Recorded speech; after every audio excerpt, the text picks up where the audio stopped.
कांवड़ यात्रा पर योगी आदित्यनाथ सरकार सदा से मेहरबान रही है। चाहे डीजे चलाने की अनुमति देने की बात हो या फिर हेलीकॉप्टर से उनके ऊपर फूल बरसाने की बात हो, ये लगातार योगी आदित्यनाथ करते रहे और हिंदू हृदय सम्राट बनने की दिशा में इसी तरीके से लगातार वो कदम बढ़ाते चले आ रहे हैं। अब जबकि उत्तर प्रदेश में लोकसभा चुनाव में जो उथल पुथल हुई है, नतीजे जिस तरीके से विपरीत गए हैं, कुछ भी काम नहीं आया, ना योगी का जादू ना मोदी का नाम। वहां पर समाजवादी पार्टी ने अपना परचम लहरा दिया, कांग्रेस को भी सीटें बढ़कर मिल गई और बीजेपी को पूर्ण बहुमत यूपी की वजह से नहीं मिल पाया। तो उसके बाद एक बार फिर से योगी आदित्यनाथ बाबा भोलेनाथ नहीं बल्कि उनके भक्त कांवड़ियों की शरण में एक तरीके से चले गए हैं और उन्होंने जो पूरा यूपी की जो बहस थी उसको एक नया मोड़ देने की कोशिश की। नमस्कार, मैं हूं राजकिशोर। जब आपसे ये बात कर रहा हूं तो ये उस आदेश के संदर्भ में कर रहा हूं जब योगी आदित्यनाथ सरकार के पुलिस प्रशासन ने कांवड़ यात्रा के रूट में जितने भी लोग दुकानें लगा रहे हैं, ठेले लगा रहे हैं, उनसे उनकी शिनाख्त यानी उनकी पहचान बताने का आदेश जारी कर दिया है। मतलब आपका नाम राम है या आपका नाम रहीम है, आपका नाम जीसस है, जो भी आपका नाम है वो आपको वहां पर लिख कर रखना पड़ेगा।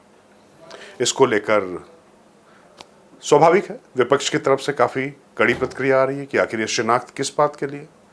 हालांकि अगर किसी से कोई पहचान पूछने की अगर बात हो तो पहचान पूछना या पहचान जताना या बताना, उससे मांग लेना, ये किसी तरीके से अपराध की श्रेणी में नहीं आता है। लेकिन अभी ये आशय क्या था इसका, क्योंकि लगभग 6 साल से ज़्यादा का समय बीत चुका है, 7 साल हो रहे हैं मुख्यमंत्री के तौर पे योगी आदित्यनाथ को। इस दौरान ये कदम उनको उठाने की जरूरत नहीं पड़ी है। अब ये क्यों उनको करना पड़ रहा है, ये सवाल जरूर है। बुलंद भारत टीवी आपको थोड़ा सा अतीत में लेकर चलता है। ज़्यादा पुरानी बात नहीं, अभी ईद गुजर कर गई है, रोजे चल रहे थे। दरअसल हुआ क्या कि लगातार जो हिंदू मुस्लिम को लेकर जो बयान दिए जाते रहे कि इनकी फलों की दुकान का बहिष्कार करो, इनकी दुकानों का बहिष्कार करो, जो इस तरीके का जो नैरेटिव चलता रहा दोनों पक्षों से, उसमें क्या हुआ कि रोजे के दौरान, आपको बताऊं, मैं लखनऊ गया था, तो उस दौरान दुकानदारों ने कहा कि पहले क्या होता था, अब लखनऊ में आपको मालूम है कि काफ़ी तादाद में मुस्लिम हैं।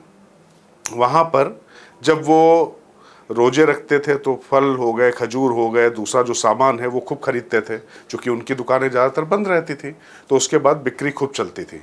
लेकिन उसमें ये नहीं देखा जाता था कि कौन हिंदू कौन मुसलमान। लेकिन ये जो खाई थी, इसमें भट्ठा बैठ गया, खास तौर से जो हिंदू दुकानदार थे उनके पास से ऐसी कम बिक्री कभी हुई नहीं थी।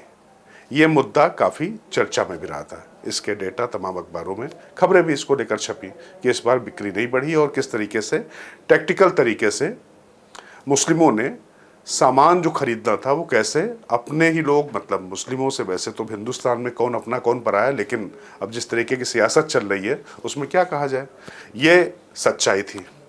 अब इस दौरान योगी आदित्यनाथ के ऊपर भी सवाल उठ रहे थे, भारतीय जनता पार्टी के तमाम नेतृत्व पर भी सवाल उठ रहे थे। ऐसे में ये कांवड़ यात्रा आई और योगी आदित्यनाथ ने अपना तुरुप का पत्ता चल दिया। क्योंकि जब वो इस तरीके के फैसले लेते हैं तो कभी जब बुलडोजर बाबा की बात होती है, चाहे अतीक या मुख्तार के साम्राज्य को मिटाने की बात होती है, जब माफियाओं की बात आती है, तो निश्चित तौर पर ये दो सबसे बड़े नाम थे। तो इनके नाम के साथ में चीज़ें जैसे जुड़ती हैं तो उसके साथ साथ में धर्म का भी तड़का लग ही जाता है। अब कांवड़ यात्रा के दौरान ये लगातार बातें कही जाती थी कि इस पूरे रूट पे अगर आप देखेंगे तो ज़्यादातर दुकानें मुस्लिम लगाते हैं। तो अब सवाल यह है कि कौन कहाँ से क्या खरीदना चाहता है, क्या वो शिनाख्त के आधार पर खरीदना चाहता है। इसमें कांग्रेस की तरफ से एक प्रतिक्रिया आई। पवन खेड़ा जो कांग्रेस के मीडिया विभाग के कोऑर्डिनेटर हैं, उन्होंने बयान दिया कि भाई ऐसा है कि अगर कोई हिंदू मांस बेचता है तो ऐसा तो नहीं होता ना कि वो सेब या अमरूद बन जाता हो। वैसे ही अगर कोई मुसलमान फल बेचेगा तो ऐसा तो नहीं होगा ना कि वो मांस बन जाएगा। लेकिन अब सवाल ये, जो शिनाख्त की जो पॉलिटिक्स शुरू हुई है, अब इस पे निश्चित तौर पर जैसे ही ये डिबेट बढ़ेगी तो ये पूछा जाएगा योगी आदित्यनाथ की तरफ से और उनके लोगों की तरफ से कि इसमें बताइए गलत क्या है। अगर कोई अपनी दुकान का नाम जो उसकी असलियत है अगर वो लगाना चाहता है, अगर ये कहा जा रहा है तो इसमें गैर वाजिब क्या है, इसमें अपराध क्या है, सबको अपनी पहचान बतानी चाहिए। लेकिन अब जरा टाइमिंग देखिए, योगी आदित्यनाथ पर तमाम तरीके के सवाल उठ रहे हैं।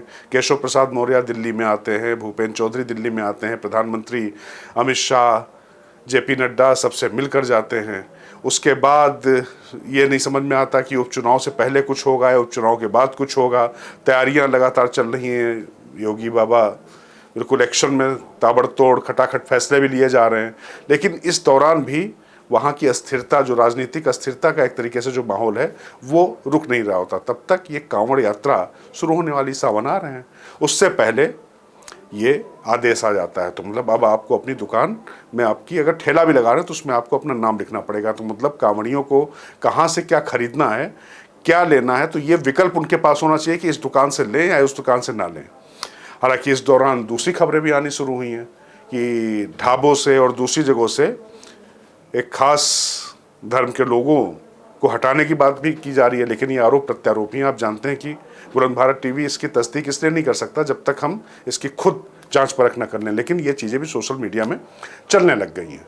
पर देखिए, अब ये जो डिबेट है ये निश्चित तौर पर, अब ये योगी आदित्यनाथ ने ये जो फैसला लिया है, पुलिस प्रशासन ने जो ये आदेश दिया है कि अपनी शिनाख्त आप बताइए, इसके इर्द गिर्द पूरी घूम कर रह जाती है या यूपी में क्या होने जा रहा है वो ज़्यादा महत्वपूर्ण होगा। वैसे अगर बड़ा उठापटक राजनीतिक होता है तो निश्चित तौर पर वो प्रिवेल करेगा। लेकिन योगी आदित्यनाथ अपनी जो उनकी छवि है उस पर लगातार काम कैसे करते जा रहे हैं, और ये फैसला उसी से जोड़ कर देखा जाना चाहिए। आपको हमारी ये रिपोर्ट कैसी लगी हमको ज़रूर बताएं।